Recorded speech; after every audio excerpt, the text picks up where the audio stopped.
तो my YouTube family, कैसे हैं आप सब लोग। यहाँ मैं आ गई थी जी कपड़े धोने के लिए, क्योंकि मैंने सुबह उठते ही रात को सोने से पहले ही प्लान किया हुआ था कि सुबह उठते ही मैंने मशीन लगानी है और सारे घर के कपड़े जो से हैं वो मैंने धो डालने हैं, क्योंकि आंधियों का सीज़न है। आप इधर से सफाई करते हो और आंधी आ जाती है तो आपके घर में पर्दे हों, चादरें हों, बेडशीट्स हों, कुछ भी हो, सबके ऊपर कहीं ना कहीं से मिट्टी जितनी भी आप एहतियात कर लो पहुंच ही जाती है। यहाँ पे जो सर्फ एक्सेल है वो मैं यूज़ करती हूँ, मैं अंदाजे के मुताबिक ही डालती हूँ। मैं कोई पैकेट्स वगैरह यूज़ नहीं करती, ना मुझे कोई इमेजिनेशन उसकी होती है कि एक पैकेट और दो पैकेट में मैंने इतने कपड़े धोने हैं। नहीं, मैं अपनी मर्ज़ी से डाल देती हूँ अपने हिसाब के मुताबिक। तो कपड़े धोने से पहले मैं ऐसे करती हूँ कि जितने घर में कपड़े धोने वाले होते हैं उनके मैं 3-4 जो उनसे हैं वो अलग अलग सेपरेशन कर देती हूँ। ज़ावियार के अलग कर देती हूँ, ज़ारा के अलग, और अपने हस्बैंड के अलग और अपने अलग कर देती हूँ, क्योंकि मैं इनको इकट्ठे नहीं धोती। सबसे पहले मेरी प्रायोरिटी होती है कि मशीन में मैं सफ़ेद कपड़े जो हैं वो सबसे पहले डाल दूँ और वो अच्छे से धुल जाएँ। तो यहाँ पे गैस तो आ नहीं रही थी, नाश्ता भी तैयार नहीं हुआ था, तो मैंने सोचा कि बच्चों को कुछ ना कुछ जो ना खाने के लिए दे दूँ। बच्चों का पेट भरा हुआ हो तो फिर वो तंग कम करते हैं। उधर मैं मशीन लगाई थी और मशीन लगाते ही मैंने फिर बच्चों को ये जो वाटरमेलन है वो थोड़ा सा काट के दिया। उनको मैं नीचे इसलिए बैठाती हूँ क्योंकि ज़ावियार बहुत छोटा है, उसको खुद खिलाना पड़ता है। खिलाते हुए भी वो कुछ ना कुछ मैस कर ही देता है, तो फिर मैं नीचे उसको बैठाती हूँ ताकि वो कर भी ले तो मैं ईज़िली इसको साफ़ कर लेती हूँ। तो खुद वो खाता है। यहाँ पे जो फ़ोक है उसने मेरे हाथ से पकड़ लिया था बड़ा, और उसका जो सा ज़ारा ने ले लिया, तो इस तरह थोड़ी सी ना एक्सचेंज कर दिया इनको फ़्रॉक। लेकिन वो बड़े अच्छे तरीके से जो सा वो खा रहा था, और मैंने कहा चलो अब इनका पेट भर जाता है तो फिर मैं कोई और काम कर लूँगी। और पास बैठना भी ज़रूरी है, अगर मैं ना बैठूँ तो फिर ज़ावियार मेरे पीछे बस उसे ये है कि मेरी माँ सामने बैठी है और मैं तसल्ली से खा पी लूँ। तो मैं उसके लिए भी सारे काम छोड़ के सामने बैठना पड़ता है। यहाँ पे मेरा बब्बर शेर जो था खा पी के देखे जी कपड़े उसने फुल गंदे कर दिए। खा के अभी उसने खाना ख़त्म ही किया था, तो फिर ट्यूशन के जो से बच्चे हैं वो पढ़ने आ गए थे। आपको पहले ही मैंने बताया था कि वो सुबह टाइम आते हैं पढ़ने, तो उनको देख के ज़ावियर और ज़ारा फुल खुश हो जाते हैं। तो वो भी बच्चे अभी देख रहे हैं कि हमें आते ही जो सा वेलकम दोनों बच्चे इस तरीके से कर रहे हैं। उन्होंने भी अपने अपने वो बैग लेके आए और उन्होंने अपने अपने टॉयज़ निकाले हैं, और उन्होंने भी हल्ला बोला है कि ताकि हम लोग भी इसमें पूरे तरीके से इंजॉय करें। तो मशीन पे मेरे कपड़े जो से वो वॉश हो रहे थे, तो मैंने सोचा कि फिर ऊपर छत पे जाती हूँ और जाके ना जो जहाँ पे कपड़े मैंने वॉश करके डालने हैं उसको अच्छी तरह जो सा साफ़ करा। पहले मैं ड्राई से साफ़ करती हूँ कपड़े, ड्राई कपड़े से, उसके बाद फिर मैं थोड़ा सा वेट करके तार को अच्छी तरह साफ़ करती हूँ ताकि कपड़ों के ऊपर कोई दाग ना लगे। लेकिन जब मैं छत पे गई तो मैं नहीं साफ़ कर सकी, इसलिए क्योंकि सामने वाले घर में, पीछे बैक वाले घर में मिस्त्री लगे हुए थे, लेबर्स लगी हुई थी, जो कि मैं थोड़ा-सा व्यू आपको दिखा भी देती हूँ। तो आदमी बहुत ज़्यादा खड़े थे क्योंकि वो लेंटर डाल रहे थे, तो फिर मेरे से साफ़ नहीं हुई और मैं नीचे आ गई कि किसी और को भेजूँगी बच्चों वगैरह को, तो वो साफ़ कर देंगे और मेरी हेल्प कर देंगे, क्योंकि मुझे खुद जाना मुनासिब नहीं लगा।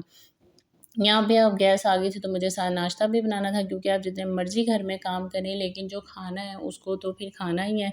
उसका तो हम टाइम आगे पीछे नहीं कर सकते, क्योंकि मेरे मियाँ जो से हैं वो तो बिल्कुल भी भूख बर्दाश्त नहीं करते हैं, उनका खाना टाइम पे टाइम मुझे देना पड़ता है। मैं जो बेलना है वो ये पत्थर का यूज़ करती हूँ, मुझे इसी में ही मज़ा आता है, मुझे किसी और बेलने पे मज़ा नहीं आता। किसी के घर जाके भी मैं जो सा वो और बेलना यूज़ नहीं कर सकती, क्योंकि इसको जैसे मर्ज़ी आप इसके ऊपर रोटी जो है वो बेलो तो ये बिल्कुल मूव नहीं करता अपनी जगह से।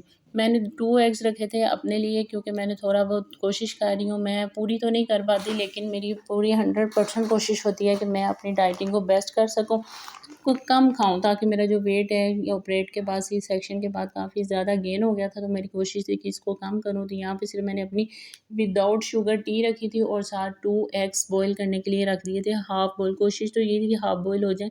तो यहाँ पे साथ नाश्ता बनाते-बनाते मैं साथ बच्चे जो से ट्यूशन के हैं मशीन पे कपड़े धुल रहे थे। ये है मल्टीपर्पज़, मतलब ख़वातीन जो सी घरेलू वाइफ़्स हैं, वो हाउस वाइफ़ जो सी हैं, वो इसी तरह उनके चारों तरफ जो से होता है ना वो आँखें होती हैं, हाथ वो 2 की बजाय 4 बना के काम करती हैं। आगे पीछे भागना उनको पड़ता है, सारे काम मैनेज करने पड़ते हैं। इधर बाहर बच्चे भी ट्यूशन के पढ़ रहे थे और वो अंदर किचन में भी मेरे पास आ रहे थे लेसन वग़ैरह पूछने के लिए। तो उनके लिए भी उनको भी पढ़ा रही थी, कपड़े भी मैं वॉश कर रही थी और साथ मुझे नाश्ता भी बनाना था, और ज़ावियार भी बार-बार पास मेरे आके मुझे तंग कर रहा था कि बस मुझे पकड़ो, सारा कुछ छोड़ दो। गर्मी में तो वो बिल्कुल बर्दाश्त नहीं करता, उसे बस ये है कि मैं उसके पास रहूँ।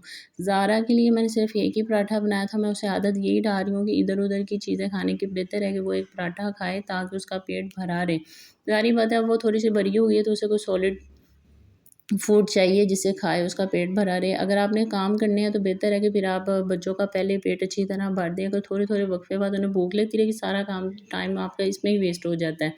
तो वहाँ इनका नाश्ता मैंने रेडी किया, अपनी मैंने चाय डाली, इलायची डाली थी और इसमें शुगर मैंने बिल्कुल भी ऐड नहीं की है।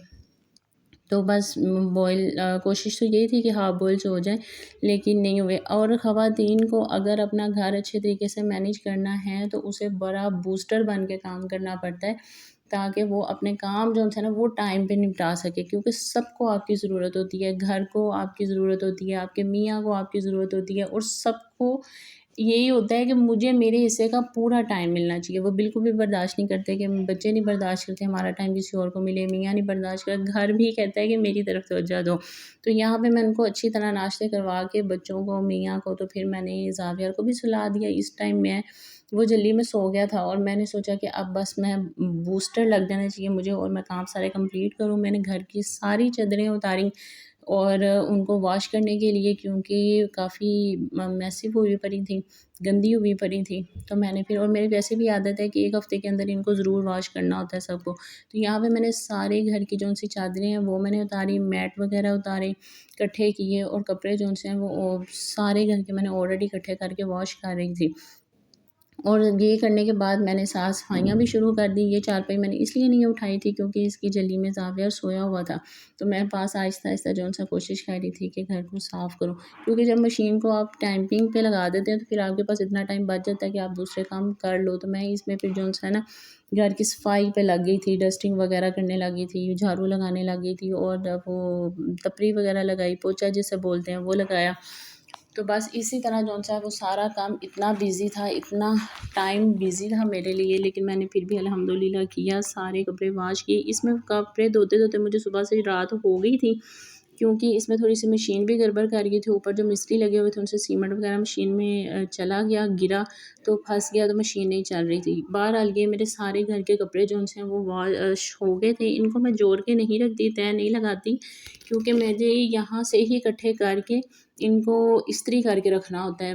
इनकी जब स्पेस पे मुझे अच्छा नहीं लगता इनको तह लगा के रखना और फिर उनको डिस्टर्ब करना इस्त्री करने के लिए। तो मैंने सबको ना इधर रखा था वेटिंग पे, ताकि मैं अब जब इस्त्री लगाऊँ तो फिर ही इनको इनकी जगह पे पहुँचाऊँ। चादरें मैंने इकट्ठी कर ली थी ताकि चारपाइयों पे बिछाऊँ, वो तो बिछानी ज़रूरी थी क्योंकि हम लोगों ने सोना था। और वैसे भी चारपाइयाँ अच्छा नहीं लगता, घर में मनूसियत सी लगती है जब तक उसके ऊपर चादरें बिछी हुई ना हो। ये सारे कपड़े, अब मैं थक बहुत ज़्यादा गई हूँ, तो सारी बात है अगले दिन इनको सेपरेट करूँगी, फिर इनको इस्त्री करूँगी, इनकी जगह पे पहुँचाऊँगी। तो रात काफ़ी होने की वजह से सब ने थोड़ा बहुत खा लिया था, लेकिन मैंने नहीं खाया था, तो फिर मैंने सोचा कि अपने कुछ ना कुछ डिलीवर करवा लूँ। तो मैंने ऑर्डर करवाया और यहाँ पे मेरे मियाँ और बच्चे जौनसे हैं वो बाहर पार्सल लेने गए थे। ज़्यादा कुछ नहीं मंगवाया था क्योंकि मैंने तो सिर्फ़ एक शॉर्मा खाना था और जो बर्गर है वो मैंने अपने हस्बैंड के लिए मंगवाया। बच्चों ने कुछ नहीं, तो मैंने फिर भी उनके लिए एहतियातन हॉट विंग्स मंगवा लिए थे। ज़ावियार इधर मेरे खड़े होते होते नीचे से निकल गया, जूता भी नहीं पहना, और वैसे भी वो अंकल को देख के इस कदर पुरजोश में आ जाता है, उनसे सलाम लेने बस अंकल नज़र आए और ज़ावियार भागा और उनके पास चला गया, सलाम करेगा, उनको किस वगैरह करेगा। तो जब से एक बच्चे ने उसे सख्ती से किस की है, अब वो किस से भी थोड़ा-सा ना दूर भागता है, किसी को अपनी किस नहीं देता। तो प्यार करना है तो बस दूर से हेलो हाय कर। ये थी जी डेली की रूटीन, और एक हाउसवाइफ के लिए मल्टीपर्पज़ जोन्स हैं टास्क डेली के जोन्स हैं वो इस तरह उसको कवर करती है। एक टाइम में बहुत से काम उसको मैनेज करने पड़ते हैं, और फिर जब नई तो वो हाउसवाइफ बनती है तो पता है उसके ज़हन में कैसे ख्याल आ रहे होते हैं। आओ घर बनाए हम, फिर वो घर सजाए हम, अपना प्यार मैं लाऊं, अपना रूप तुम लाना।